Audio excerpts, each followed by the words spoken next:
Hi welcome to my YouTube channel GK fight. आज हम इस वीडियो के अंदर संस्कृत के मोस्ट इम्पोर्टेंट क्वेश्चन करेंगे। पहला है संस्कृत साहित्य की बृहत्त्रयी। तो बृहत्त्रयी के अंदर क्या क्या आता है? किरातार्जुनीयम जो भारवी ने लिखा था, शिशुपाल वधम जो एकमात्र माघ की कृति है, और थर्ड है नैषधीयचरितम जो श्री हर्ष ने लिखा था। अब किरातार्जुनीयम को लेते हैं पहले, जिसमें 18 सर्ग हैं, 1030 श्लोक हैं और काव्य श्रेणी है इसकी महाकाव्य। महाकाव्य के अंतर्गत किरातार्जुनीयम आता है और रस प्रधान है वीर रस प्रधान है। और पात्र हैं इसमें अर्जुन, शिव, दुर्योधन व महाभारत के अन्य पात्र, जो दुर्योधन को इसमें सुयोधन बोला जाता है। बृहत्त्रयी के अंदर जो दूसरी कृति आती है वो है शिशुपाल वधम जो माघ ने लिखी है, और इसमें 20 सर्ग हैं, 1650 श्लोक हैं और काव्य श्रेणी है महाकाव्य, यानी यह महाकाव्य के अंतर्गत आता है। और इसमें रस है वीर रस। कृष्ण, शिशुपाल व महाभारत के अन्य पात्र इसके प्रमुख पात्र हैं, तो ये भी बृहत्त्रयी के अंदर आती है। तीसरी है नैषधीयचरितम जो श्री हर्ष ने लिखी है, और ये है नल दमयंती की प्रेम कहानी के ऊपर रचित की गई है। इसमें 22 सर्ग हैं, 2830 श्लोक हैं और काव्य श्रेणी है महाकाव्य, और इसका श्रृंगार रस है और पात्र हैं, मेन पात्र हैं नल, दमयंती, हंस, नारद, इंद्र, अग्नि, वरुण और यम। अब नेक्स्ट है संस्कृत साहित्य की लघुत्रयी। तो लघुत्रयी में आते हैं रघुवंशम, कुमारसंभवम, मेघदूतम।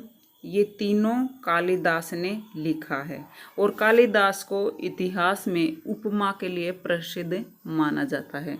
ये क्वेश्चन भी कई बार आ चुका है, उपमा के लिए कौन प्रसिद्ध हैं? कालिदास। कालिदास ने टोटल 7 कृतियां लिखी हैं। अब रघुवंशम को देखो, रघुवंश में 19 सर्ग हैं और 31 राजाओं का वर्णन है।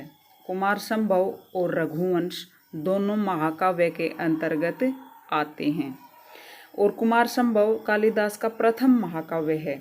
अब तीसरा है मेघदूतम। मेघदूत और ऋतुसारम खंड काव्य के अंतर्गत आते हैं। कालिदास ने 7 कृतियां लिखी थी। पहली कृति थी ऋतुसारम और पहला प्रकरण मालविकाग्नि मित्रम है। अब नेक्स्ट है गद्यत्रयी। संस्कृत साहित्य की गद्यत्रयी। गद्यत्रयी में आते हैं दश कुमार चरितम, दंडिकी, कादम्बरी, बाणभट्ट, वासवदत्ता, सुबंधु की। सबसे पहले देखते हैं दश कुमार चरितम। दश कुमार चरितम एक आख्यायिका है जिसके 8 उच्छ्वास हैं और 3 भागों में 8 उच्छ्वास विभाजित हैं। इसका उपजीव्य अर्थात जिसके ऊपर ये लिखी गई है वृत्त कथा के अनुसार लिखी गई है। नायक है दश कुमार, इसमें नायिका नहीं है, और रस है अद्भुत और रीति वैदर्भी, और इसका समय है 600 से 700 ईस्वी के बीच का, और इसके लेखक हैं दंडी। अब सेकंड है गद्यत्रयी के अंतर्गत आती है कादम्बरी जो बाणभट्ट ने लिखी है। कादम्बरी एक कथा है और दश कुमार चरितम आख्यायिका है। तो कादम्बरी कथा के अंतर्गत आती है। इसके लेखक बाणभट्ट हैं, 3 भागों में विभाजित है। उपजीव्य वृत्त कथा, नायक चंद्रापीड़ है, नायिका कादम्बरी, रस शांत, रीति पांचाली। अब गद्यत्रयी के अंतर्गत तीसरी रचना आती है वासवदत्ता की, जिसके लेखक हैं सुबंधु। वासवदत्ता श्लेष प्रधान एक कथा है। इसमें क्या क्या आता है वासवदत्ता में? यह उपजीव्य है कवि कल्पित, मतलब ये कवि ने खुद कल्पित की है, और इसके नायक हैं कंदर्प केन, और खुद नायिका वासवदत्ता है, और उसी के नाम से यह नाम दिया गया है इस कथा का। और इसका जो रस है वो है श्रृंगार, और इसकी रीति है गोड़ी। यह तीनों ग्रंथ संस्कृत साहित्य की गद्य काव्य शैली है। गद्य और पद्य होते हैं ना, 2 अलग अलग, यह गद्य है। तो गाइस ये मेरा सब एक्सप्लेन करने का तरीका है, तो आप भी नोट्स बना सकते हैं। अगर आप रियल में संस्कृत के स्टूडेंट हैं और आप कोई एग्ज़ाम देना चाहते हैं तो ये नोट्स बहुत इम्पोर्टेंट होने वाले हैं आपके लिए। जब आप एग्ज़ाम में बैठोगे तो इस टाइप के क्वेश्चन आपको मिलेंगे।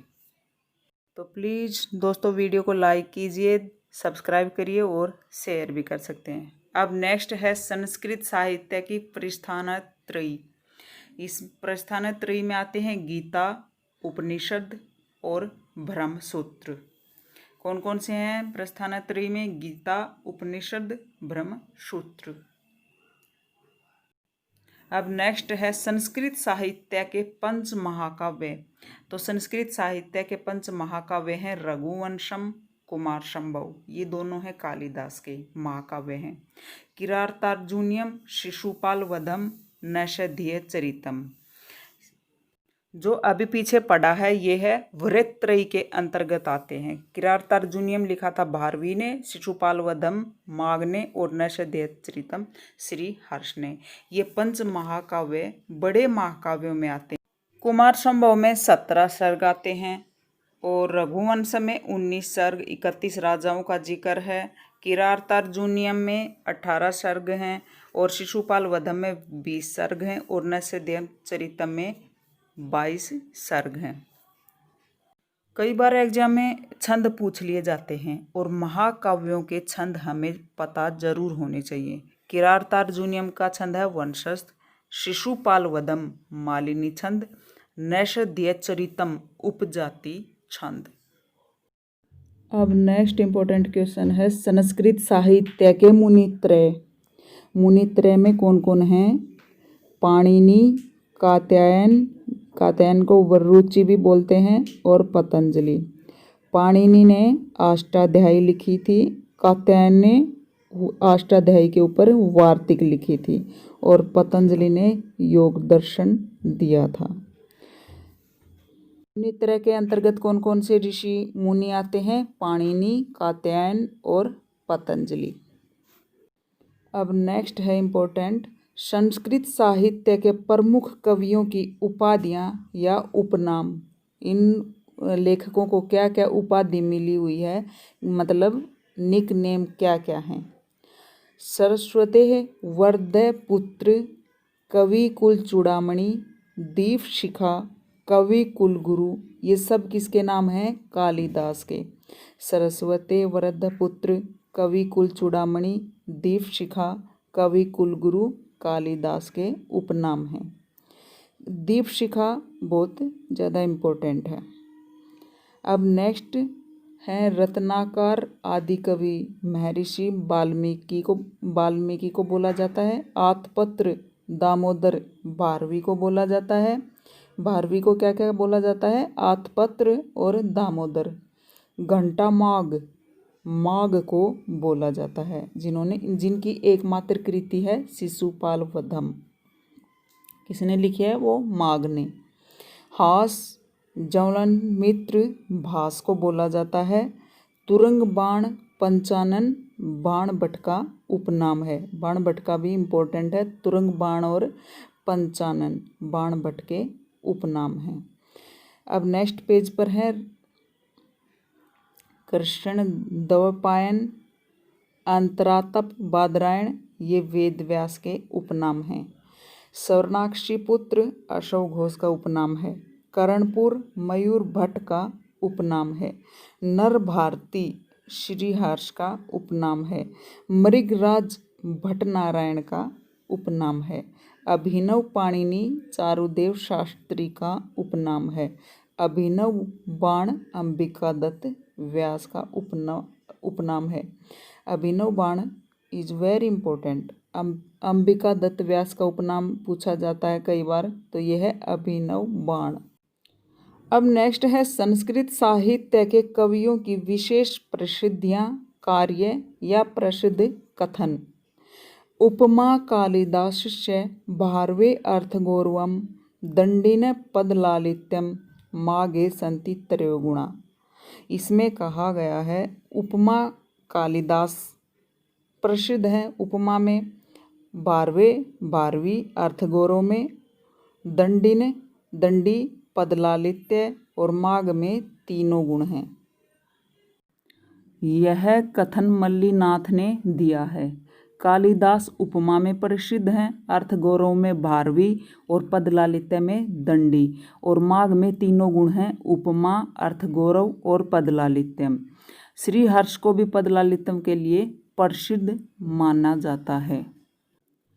माघे मेघे गतम वै, यह कथन सुप्रसिद्ध टीकाकार श्री मल्लीनाथ जी के द्वारा मेघदूत व शिशुपाल वध की प्रशंसा में कहा गया है। क्या कहा गया है? माघे मेघे गतम वै, यह कथन मल्लीनाथ जी का है। अब नेक्स्ट है नारिकेल फल सम्मितम वच, यह कथन श्री मल्लीनाथ जी द्वारा भारवी की भाषा शैली के संदर्भ में कहा गया है। बहुत इम्पोर्टेंट है ये, नारिकेल फल सम्मितम वच, यह भी श्री मल्लीनाथ जी द्वारा भारवी की भाषा शैली के संदर्भ में कहा गया है। अब नेक्स्ट है वेद और उनके उपवेद, जैसे ऋग्वेद, आयुर्वेद। ऋग्वेद का उपवेद क्या है? आयुर्वेद। यजुर्वेद का उपवेद धनुर्वेद। सोमवेद का उपवेद गंधर्ववेद और अथर्ववेद का उपवेद अर्थवेद। ऋग्वेद, यजुर्वेद, सोमवेद, अर्थवेद 4 वेद हैं और इनके उपवेद भी हैं। अब नेक्स्ट है प्रमुख यज्ञ से संबंधित राजा। सीधा सीधी बात है, कौन से राजा ने कौन सा यज्ञ करवाया था? राजसूय यज्ञ युधिष्ठिर ने करवाया था। तो प्लीज़ गाइस वीडियो को लाइक कर दीजिए, शेयर कर दीजिए, सब्सक्राइब कर दीजिए। थोड़ी मेहनत लगती है यार, कर दीजिए प्लीज़, लाइक तो कर दीजिए। अब नेक्स्ट है अश्वमेध यज्ञ, ये है श्री राम का, जय सिया राम ने कौन सा करवाया था? अश्वमेध यज्ञ। और पुत्रेष्टि यज्ञ दशरथ ने, जब दशरथ ने पुत्रेष्टि यज्ञ करवाया था तभी तो राम पैदा हुए थे। और विश्वजीत यज्ञ रघु ने करवाया था। तो प्लीज़ गाइस वीडियो को लाइक कीजिए, शेयर कीजिए, सब्सक्राइब कीजिए और मेरा चैनल थोड़ा नया है, प्लीज़ सपोर्ट कीजिए। और संस्कृत के नेक्स्ट और इम्पोर्टेंट वीडियोज़ मैं बनाने वाली हूँ, तो प्लीज़ सपोर्ट कीजिए।